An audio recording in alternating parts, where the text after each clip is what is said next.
Hey, do me a favor. No.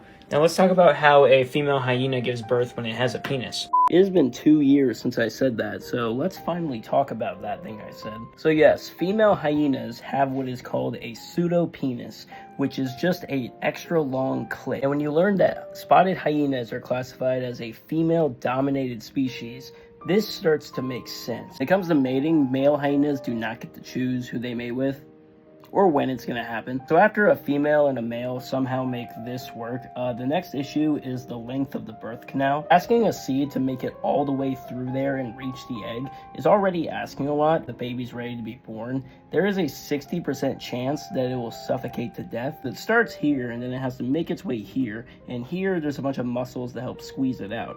But then once it starts to get to right here, there's nothing to help it, and it just starts dangling about. Moving on from that visual I just gave you, hyenas in concept are actually really fucking cool, but their lives suck. The way that a hyena clan works is that there's one alpha female that gives birth to like several pups. All of the alpha female's pups are a rank below her. And the female pups go out and they create ties with another alpha female, but the alpha female has to be below the original alpha. And the top ranking females decide who mates with who and when. If you're born a male, you don't have a choice in anything, and males are only allowed to stay with their mother's clan for about 3 years until they get kicked out and have to go find someone else's clan. After a male gets kicked out of his original clan, the next clan he goes to, he has to accept that he's only going to be used for mating sometimes, and they're gonna starve him. Like, the only thing the males will get to eat is leftovers from when all the females are full,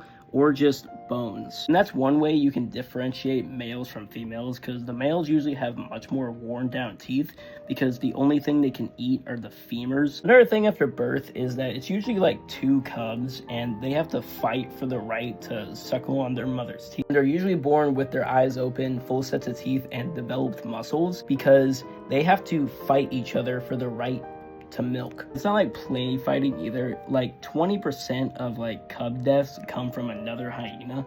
To sum up the life of a hyena, you're scary, dangerous, and mysterious, but everyone you can relate to hates you.